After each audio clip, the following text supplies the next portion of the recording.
maybe I need to get a new job. No, I need to get a new job. But what if now is not the right time? Maybe I should just stay put. Maybe things are going to get better. Maybe, I'm just being a little ungrateful right now. But no. Like, I know I can get a new job. Like, I just saw this other girl on LinkedIn get a new job. And I know I can do that too. I have more experience than her. You know what? Maybe I need to get serious. But can I really? Is it the right? I don't know. Welcome back to my channel where I teach high achievers how to land new jobs they love at companies they love. With the new year creeping up, you might be asking yourself tons of career questions. Maybe you were thinking about getting a new job at the beginning of the year and then everything happened in 2020 and you put your job search on hold. And now you're wondering if you should get back in there in 2021. Or maybe you've just had it with your current company and you're thinking about if you should start looking for a new job in the new year, but you're not quite sure. Do not worry, because in today's video, I'm going to share with you some of the top warning signs that it's time to start looking for a new job. But first, if you have been back and forth between if you should leave, if you should stay, if you've been feeling ungrateful but also ready for change, then you are not alone. I will tell you myself personally, I used to work at a company that was my dream job until it wasn't. And even when I realized that I was unhappy, it took me 4 long months to get serious about looking for a new job. And I've had clients who have waited 2 years after realizing they were not happy at their company before they really got serious about looking for a new position. Let me know at the end of this video if you are one of those people who check off all of these boxes. I can definitely say that I was. So number 1, your loved ones are starting to notice your mood swings. So this is so sad, right? Because if you're like me and like the clients that I work with, you're probably the type of person who is optimistic. You're always looking at the glass half full rather than half empty. You kind of try to see the brighter side of things, but at this point in your job, your mood swings cannot be denied. And it's getting to the point where when you come home or catch up with your friends, they're noticing that you are not happy. Maybe you're really happy Friday night, Saturday morning, but as Sunday starts to creep in and as the night goes into Monday, your mood starts to shift. I know, because that was me. I used to be that person who at 6 p.m. on Sunday, I was wondering why the weekend had moved by so fast. I didn't want to talk to anyone because I was trying to mentally prepare for the fact that I was going back into work for another week. And so if you have mood swings, I know that it may feel bad because you don't want to be that person, but it's a clear sign that you're not happy and that it is time for a change. Number 2, you never have time for any of the other things that you care about. So I see this in both ways. Either you never have time for the other things that you care about, or you pour yourself into all the other things you do care about because you're so miserable at work. So you can fall into any of these 2 categories depending on the type of person that you are. But if you never have time for the things that you care about because you're working on things at work that you do not care about,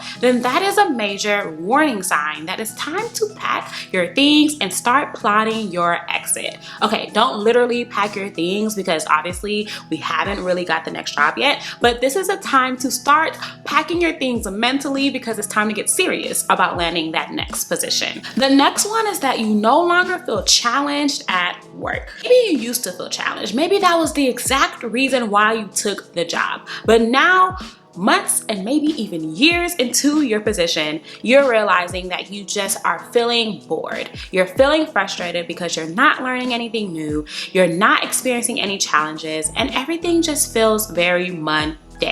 Maybe you've even tried to take on new projects and you've tried to help other teams and you've tried to ask for more responsibilities, but everything just seems to keep falling flat. If you're feeling uninspired about the things that you're doing every day, then that is a sign that it's time to look for new opportunities. And if you've been nodding your head at just these 3 signs, then it's time to get serious and pack your bags. Again, we're not running out, but you know, it's time to get serious about planning your exit strategy. And you are in luck because I have a free guide on how to go from 0 interviews to dream job offers that will teach you how to navigate your job search, even if you have no idea where to start. And it's a 15-page guide full of all next steps that you can start using right now to get a head start on your job search before January 1st. So if you're like, yes, I need that, then go ahead and grab my free guide. The link is below. Okay, so moving on to the next one. This one is right up there with no challenges, and it's that there is no signs of career growth. When you think about the opportunities for career growth at your current company,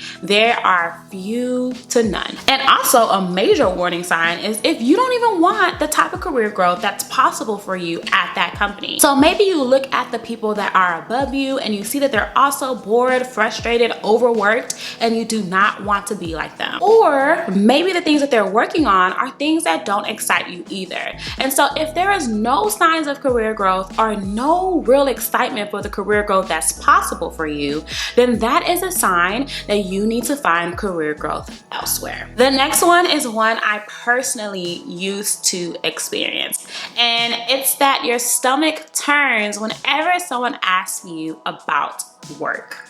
When I was in a place where I was over my job and ready to quit like yesterday, I used to hate when people asked me about work. I used to hate when I had to catch up with old friends because I knew they were gonna ask me about work. I used to hate meeting new people because I knew they were gonna ask me what I do. And it wasn't that I had a bad job on paper. I had an amazing job. I worked at a global PR firm, and to other people it seemed amazing, but I just dreaded talking about work because I was not happy. And I've even had clients who told me that they don't even want to date anyone because they do not want to have to talk about what they do. And if you are in that boat, if your career is stopping your love life, ma'am, brother, it is time to get serious about landing a new job that will make you fulfilled and that will help you thrive in your career and your life. The next one is that you're fascinated with other people's jobs and you look up jobs for fun. Okay, so this is a weird one, but if you are in this boat, you gotta get out. When people would leave my company for a new job, I would look up their LinkedIn like a couple months later to see if they updated it, just to see what they're doing next. And then I'll think about how amazing it would be for me to do what they're doing. It was a whole entire mess. Like, LinkedIn was my social media playground because I was just so fascinated with what other people were doing with their lives because I was just not happy with mine. So if you find yourself in this bucket, if you are always looking at LinkedIn, looking at people who've got new jobs, fascinated about how they did it, fascinated about the fact that they had the balls to leave, then you need to grow some balls as well. I don't know, but yeah, I think you do. I think you do. I think it's time to get serious about getting a new job and get out of there. And again, don't really like get out of there right now, but get serious about getting out of there. And so right along with that one, the next one is that you find job searching to be therapeutic. So if you are on the roller coaster of panic applying, as I call it, then you probably need to get serious about leaving the company that you're at. So when I was in that limbo phase for about 4 months, I was also still applying, but I wasn't serious about getting a new job. I was applying only when I was sick and tired of where I was on that particular day. So I would have a bad day at work and then I would just be like, screw this, I'm going to land a new job. I can do better than this. And then I would just start applying. And then I would like forget about it after a good day and then put my job search on hold. But on those days when I had a terrible day, job searching just felt very therapeutic. It felt like self-care. But I wasn't really serious and putting a lot of effort into the jobs I was applying for. I was just panic applying because I had a bad day at work. So if you find job searching to be more therapeutic than strategic, then you have not quite yet got to a place where you're very serious about leaving, but it is a very good sign that you need to get serious. The next warning sign that you need to get serious about planning your exit is that your worst fear is becoming like your coworkers. I can't tell you how many times my clients have told me that their worst fear is staying at their company for 10 plus years and becoming like the coworker across the room. If you watch other people at your company's light just flicker out and you are afraid that one day that could be you, that you could be one of those grumpy, stagnant, bored, content people, then it's time for you to get serious about changing your environment, because it could likely be you if you continue to stay in your comfort zone and straddle the fence. The next one is that you feel like you're losing the skills that really matter to you. And so I hear this so often from people who maybe took a job that seemed like a good fit at the moment, but didn't really align with their career goals. And so for instance, I had a client who was an engineer, but she took a job at a company that didn't really allow her to use her engineering skills to the full capacity that she desired. And a year later, she was feeling like she was losing the skills that she worked so hard to gain. And so if you find yourself in that boat, it can start to nag at you because you wonder if you're really going to be a great candidate when it comes time for you to really start looking for a new job, which can then lead to all that self-doubt and all the things that hold you back from really making that next step. So if you find yourself wondering if you're losing the skills, if you're losing the things that really matter to you when it comes to your expertise, then you need to get into the job search mode for real and start looking for a new job that will allow you to hone in on the skills that matter to you, and that will also allow you to grow into the best version of yourself that you want to be. And for that client who felt like she was losing her engineering skills, after working with me, she ended up landing 3 job offers in engineering and was able to jump back into the things that she really loves in her career. So you can do that too. Moving on, this is probably my most important warning sign. This is the one that you really should not ignore any longer.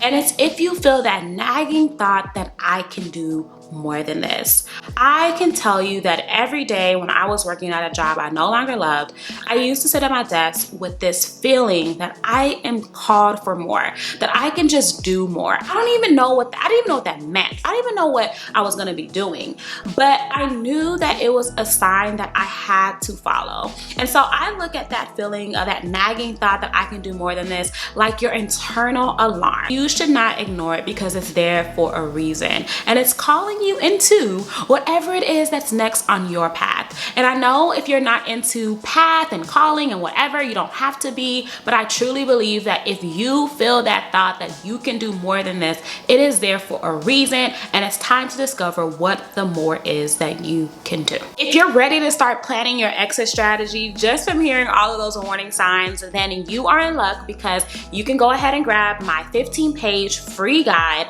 on how to go from 0 interviews to dream job offers. That will teach you how to navigate your job search even if you have no idea where to start. This is going to be so helpful because I'm sharing my 5 proven steps that I walk my clients through that helps them land amazing jobs at amazing companies, even if they're looking to make a career change. So go ahead and grab it. The link is below. So if you're like, I want more, I don't know who's saying that, but if you are saying that, hey, I have a playlist full of all types of job search advice on how to stand out, how to get your resume together, how to get that interview skills up and in shape, and you are gonna love it. Also, go ahead and like this video if you enjoyed it and if it helped you discover something new about why it's time to leave your company, and subscribe, because I'm gonna be sharing more gems, more tips and tricks on how to land a new job you'll love.